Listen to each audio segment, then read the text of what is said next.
আসসালামু আলাইকুম রহমতুল্লাহি ওবরকাতুহু।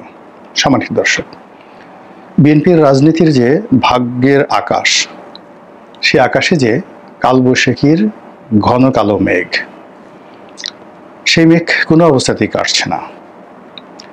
বিএনপির সৌভাগ্যের যে বৃহস্পতি বারবার নড়াচড়া করছে, দূর থেকে বিএনপিকে আকর্ষণ করছে এবং নানাভাবে যাকে বলা হয় বৃহস্পতির আনাগোনা বিএনপির যারা নেতাকর্মী দূর থেকে দেখছে।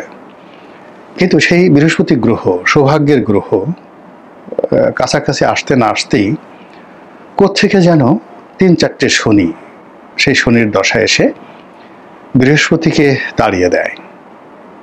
বিএনপির ভাগ্যের আকাশে পূর্ণিমার চাঁদ উঠে, কোত্থেকে মেঘমালায় এসে সেই চাঁদকে আবার যাকে বলা হয় ডুবিয়ে দিয়ে যায়। ফলে গত একটি বছর ধরে আশা, নিরাশা, হতাশা, ক্রোধ, ক্ষোভ, অনিশ্চয়তা, চক্রান্ত থেকে শুরু করে আরো অনেক কিছুতে বিএনপি রীতিমতো বিধ্বস্ত হয়ে পড়েছে। আওয়ামী লীগ জমানাতে বিএনপির একটা ভয় ছিল, আতঙ্ক ছিল, এবং সেগুলো মোকাবেলা করার জন্য তাদের একটা মানসিক প্রস্তুতি ছিল। কিন্তু বর্তমান জমানাতে যে ভয়গুলো, সেগুলো হলো অজানা ভয়, আতঙ্কগুলো অজানা আতঙ্ক। সব কিছু আছে কিন্তু কোনো কিছু নেই। এ যেন সেই সিন্ধু কবিতার সেই পঙ্কুক্তির মতো, যে চারিদিকে এত জল তবু নাহি তৃষ্ণার অবধি, লবণাক্ত পানি খাওয়া যায় না। তো এটাকে সেই ফুটিয়ে তোলার জন্য কবি নজরুল যে শব্দমালাগুলো ব্যবহার করেছেন, অমর, অক্ষয়, সব কিছু চারিদিকে আছে কিন্তু গ্রহণ করা যাচ্ছে না। অবস্থা দৃষ্টি মনে হচ্ছে যে নির্বাচন যদি হয়ে যায় তাহলে বিএনপি 280টি সিট পেয়ে যাবে। নির্বাচন না হওয়ার কোনো কারণ নেই। নির্বাচনকে বাধাগ্রস্ত করার মতো যে শক্তি কোনো রাজনৈতিক দলের নেই, এবং রাষ্ট্র, প্রশাসন, যন্ত্র থেকে শুরু করে যা কিছু রয়েছে সব কিছুই এখন বিএনপির অনুগত।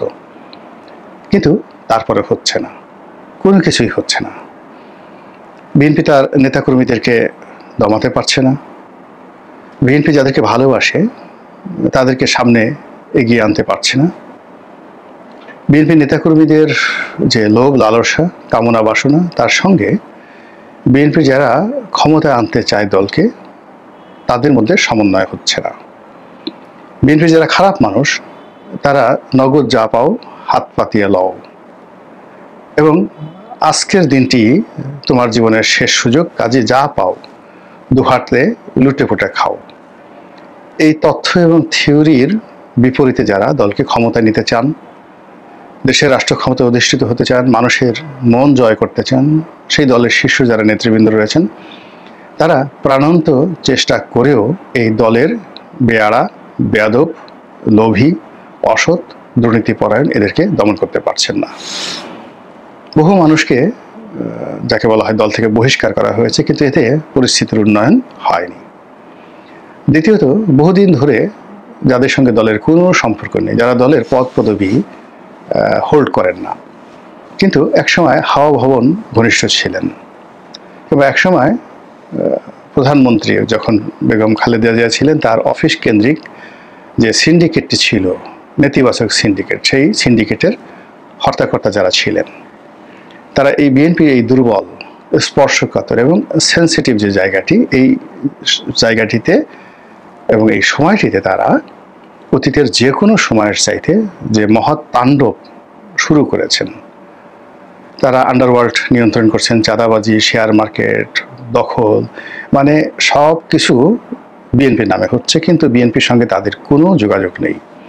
আর তারা অর্থনৈতিকভাবে, সামাজিকভাবে, এমনকি রাষ্ট্রীয় শক্তিতেও তারা এতটা শক্তিশালী, মানে রাষ্ট্রের মধ্যে রাষ্ট্র, দলের মধ্যে দল, মশারির তলে মশারি, এইভাবে মূলত তারা নিজেদের শক্তিমত্তা ব্যবহার করে বিএনপি, তারেক রহমান, বেগম জিয়া, মির্জা ফখরুল সহ দলের যারা কর্তা ব্যক্তিরা প্রাণান্ত চেষ্টা করছেন, তাদের মুখে চুনকালি মেখে দিচ্ছে, কিন্তু তারা কিছু করতে পারছেন না।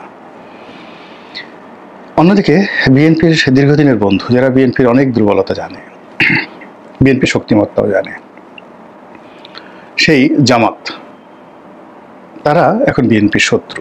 আবার অতীতে ওই যে বললাম যে যারা হাওয়া ভবনে প্রভাবশালী ছিলেন, তারপরে বেগম জিয়ার অফিসে প্রভাবশালী ছিলেন, তারাও জামাতের সঙ্গে এবং যে এনসিপির সঙ্গে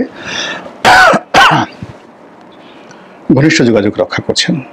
অনেক ক্ষেত্রে টাকা দিয়ে, পয়সা দিয়ে, লজিস্টিক সাপোর্ট দিয়ে বিএনপি বিরোধী শক্তিকে তারা উজ্জীবিত করছেন। তাদের হাতে অল মিনস অফ পাওয়ার আছে। এই পাওয়ারগুলো তারা বিএনপির বিরুদ্ধে ব্যবহার করছেন, বিএনপির নাম ব্যবহার করে। কারণ তারা জানেন যে তারেক রহমান সাহেব যদি ক্ষমতা আসেন, তাদেরকে রীতিমতো বাঁশডলা দেওয়া হবে। তাদের একেবারে আওয়ামী লীগ জমানাতে তাদের উপর যা করা হয়েছে তার চেয়ে 100 গুণ। শুধু বাঁশডলা দেওয়া হবে না, বাঁশের সঙ্গে লবণ মেশানো হবে, মরিচ মেশানো হবে, আদা মেশানো হবে, তারপরে সেই বাঁশডলা দেওয়া হবে। এবং বাঁশের মধ্যে শুধু শরীর না, একেবারে শরীরের যে গোপন অঙ্গগুলো ওইটা চাপা বাঁশের মধ্যে ফেলে একটা চাপ দেওয়া হবে, এটা তারা জানেন। ফলে তারা কোনো অবস্থাতেই তারেক রহমান সাহেব ক্ষমতা আসুক এটা তারা চাচ্ছেন না, এবং সেই পথে বাধা সৃষ্টি করার জন্য তাদের বিদ্যা, বুদ্ধি, কলা, কৌশল সব তারা প্রয়োগ করছেন। এটা বিএনপির জন্য এখন রীতিমতো দুর্ভাগ্যের বিষয় হয়ে গেছে। জনাব ইউনূস, ডক্টর মোহাম্মদ ইউনূস, তিনি প্রথম দিকে এনসিপি বা জামাত তাদের সঙ্গে সম্পৃক্ত থেকে তিনি হয়তো একটা চিন্তা করেছেন, কিন্তু এমন একটা সময় এসে গেছে তার জীবনে, তার কাছে মনে হয়েছে যে তারেক রহমানের সহযোগিতা তার দরকার, বিএনপির সহযোগিতা দরকার, এবং তিনি একটা নিরাপদ প্রস্থান চাচ্ছেন, সেফ এক্সিট চাচ্ছেন। তার এটা ভালো লাগছে না, এটা আমি নিশ্চিত করে বলতে পারি। মানে এখন এই যে ক্ষমতাটা, তার উপদেষ্টারা হয়তো অনেকে এনজয় করছেন, অনেকে হয়তো তাকে রেখে দিতে চাচ্ছেন নিজেদের স্বার্থে, কিন্তু এই বয়োবৃদ্ধ প্রবীণ মানুষটি তিনি চাচ্ছেন না যে ক্ষমতা দীর্ঘায়িত হোক, তিনি চলে যেতে চাচ্ছেন একটা নির্বাচন দিয়ে এবং বিএনপির হাতে ক্ষমতা হস্তান্তর করে। এই ব্যাপারে তিনি নিশ্চিত, এবং তার যারা ঘনিষ্ঠজন রয়েছেন তারাও একমত। আপনি দেখবেন যে এই সরকারের মধ্যে অনেকের চেহারা সুন্দর হয়ে গেছে, যারা সুন্দর হয়ে গেছে চেহারা তারা ক্ষমতা এনজয় করছে, কিন্তু ওনার যারা ঘনিষ্ঠজন, আপনি যদি দেখেন ডক্টর মোহাম্মদ ইউনূস, ওনার যারা প্রেস সচিব আছেন বা প্রেস উইংসে ওনার যারা ঘনিষ্ঠজন আছেন, তাদের সবারই চেহারা খারাপ হয়ে গেছে। যাদের চেহারা খারাপ হয়ে গেছে ধরে নেন যে তারা ক্ষমতা উপভোগ করছেন এবং তারা চলে যেতে চান, আর যাদের চেহারা ভালো হয়ে গেছে, শরীরে মেদ জন্ম নিয়েছে, ভুঁড়ি হয়ে গেছে, তারপরে অনেকের শরীরে নতুন জামা কাপড় উঠেছে, তারা ছলা কলা কৌশল করে দুটো কাজ করার চেষ্টা করছেন, এই ক্ষমতাকে দীর্ঘায়িত করার চেষ্টা করছেন। আগামীতে যারা ক্ষমতায় আসবে, তৃতীয় চতুর্থ পক্ষকে তারা ইনভাইট করছেন সেই জায়গাতে। আর বিএনপি এবং তারেক রহমান সাহেব যার সঙ্গে ডক্টর মোহাম্মদ ইউনূসের একটা সম্পর্ক হচ্ছে, সেই সম্পর্কটিকে ভেঙে দেওয়ার জন্য তারা প্রাণান্ত চেষ্টা করছেন, এবং এটা এখন বিএনপির জন্য বুমেরাং হয়ে পড়েছে। পর্দার আড়ালে যে সকল নেতিবাচক কাজকর্ম হচ্ছে সেগুলো কম বেশি আমরা শুনি, কিন্তু বিএনপি যারা কর্তা ব্যক্তি তারা এটা বুঝতে পারেন কত মারাত্মক ঘটনা সেখানে ঘটে চলছে। ডক্টর মোহাম্মদ ইউনূস বিএনপিকে সহযোগিতা করার জন্য নির্বাচনের তারিখ ঘোষণা করেছে, নির্বাচন অনুষ্ঠানের জন্য নির্বাচন কমিশনকে চিঠি দিয়েছেন, জুলাইয়ের ঘোষণাপত্র তিনি করেছেন, এবং সেই ঘোষণাপত্রে এমনভাবে সুকৌশলে তিনি সবকিছু করেছেন যেন রাজনৈতিক বিভেদ না হয়। তিনি মঞ্চে তার পাশে মির্জা ফখরুল ইসলাম আলমগীর সাহেবকে রেখেছেন, কিন্তু এটা আলটিমেটলি এখন বুমেরাং হতে শুরু করেছে। ইতিমধ্যে মার্কিন যে সাবেক কূটনীতিবিদ পিটার ডি হাস, বর্তমান যিনি চার্জ দ্য অ্যাফেয়ার্স রয়েছেন তিনি, এরপরে আমেরিকান লবি এবং লবির যারা লোকজন রয়েছেন তারা প্রচণ্ড লম্ফজম্প শুরু করেছেন। যেদিন 5 তারিখ, আগস্ট মাসের 5 তারিখে জুলাই যে ঘোষণাপত্র সেটি করা হলো, সেই দিন ডক্টর মোহাম্মদ ইউনূসের যারা মেন্টর, যারা তাকে ক্ষমতায় বসিয়েছেন, সেই এনসিপির কর্তা ব্যক্তিরা তারা চলে গেলেন মনের কষ্টে। 5 জন শীর্ষ নেতা চলে গেলেন কক্সবাজারে। তারা সেখানে বেশ কয়েকদিন থাকলেন, এবং সেখান থেকে এসে তারা মার্কিন রাষ্ট্রদূতের সঙ্গে ফরমাল বৈঠক করলেন, এবং বৈঠক করার পর যেভাবে তারা ঘোষণা দিয়ে দিয়েছে যে নির্বাচন ফেব্রুয়ারি মাসে হবে না, এবং আরও অন্য কথা তারা বলছেন, এবং বিএনপিকে ইন্ডিকেট করে তারা যে কথা বলার চেষ্টা করছেন যে একটি বিশেষ দলকে ক্ষমতা আনার জন্য বিপ্লব হয়নি। এতে করে বিএনপির সঙ্গে ডক্টর মোহাম্মদ ইউনূসের যে সমঝোতা, সেই সমঝোতার মাধ্যমে বিএনপি নেতাকর্মীরা যে আশার আলো দেখছিলেন, যে বৃহস্পতির নড়াচড়া তারা অনুভব করছিলেন, এবং একটা নির্বাচনের জন্য তাদের যে ব্যাপক যাকে বলা হয় প্রস্তুতি এবং যাকে বলা হয় চেষ্টা প্রচেষ্টা ছিল, সেটি এখন রীতিমতো মুখ থুবড়ে পড়েছে। নতুন অনিশ্চয়তা দেখা দিয়েছে। ডক্টর মোহাম্মদ ইউনূস মালয়েশিয়া থেকে ফেরার পর কি হবে এটা বলা যাচ্ছে না। অন্যদিকে এই যে সাম্প্রতিক গত 2-4 দিনে বিশেষ করে নাসিরউদ্দিন পাটোয়ারী সাহেব যখন বললেন ফেব্রুয়ারি নির্বাচন হবে না, তার আগে তারেক রহমান সাহেব ঘোষণা দিয়েছিলেন যে তিনি খুব দ্রুত বাংলাদেশে আসছেন। এখন এই যে ফেব্রুয়ারি মাসে নির্বাচন হবে না, এনসিপির পক্ষ থেকে এই ঘোষণার পর তারেক রহমান সাহেব নির্বাচন করার জন্য বাংলাদেশে আসবেন কি আসবেন না, আসলে কি হবে না আসলে কি হবে, এগুলো নিয়ে নানা রকম হিসাব শুরু হয়েছে। আর হিসাব যাই হোক না কেন সবকিছুই বিএনপির বিপক্ষে চলে গেছে। জাহাঙ্গীরনগর বিশ্ববিদ্যালয়, ঢাকা বিশ্ববিদ্যালয়ের যে সংসদ নির্বাচন, ছাত্র সংসদ নির্বাচন, সেগুলো নিয়ে তোড়জোড় হচ্ছে। ছাত্রদলকে কোণঠাসা করার জন্য সর্বশক্তি নিয়োগ করা হচ্ছে।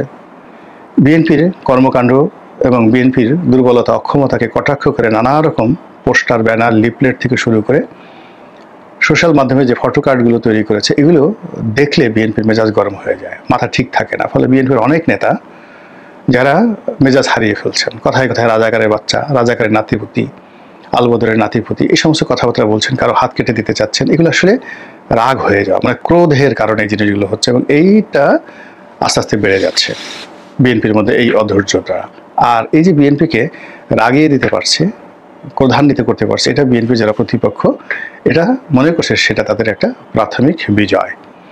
এখন এই যে নির্বাচনের সময় সবকিছু যেভাবে ঘনিয়ে আসছে, তারপরে প্রতিদিন যে অযাচিত, অভাবিত এবং অপ্রত্যাশিত ঘটনাগুলো ঘটছে, যা কিনা বিএনপির চলার পথকে, রাজনীতির পথকে কঠিন থেকে কঠিনতর যাকে বলা হয় করে তুলছে। এবং বিএনপি এখন যে ঐতিহাসিক সুযোগটা পেয়েছে, এই সুযোগটি যদি তারা কাজে লাগাতে না পারে, কিংবা এই সুযোগটি যদি তাদের কপালে সেই সৌভাগ্যের তিলক এঁকে দিতে না পারে, তাহলে হয়তো দলটি থাকবে অথবা থাকবে না, অথবা -2 থিওরি বাস্তবায়িত হবে, অথবা আরও অনেক কিছু নেতিবাচক যা আমরা কল্পনাও করতে পারছি না।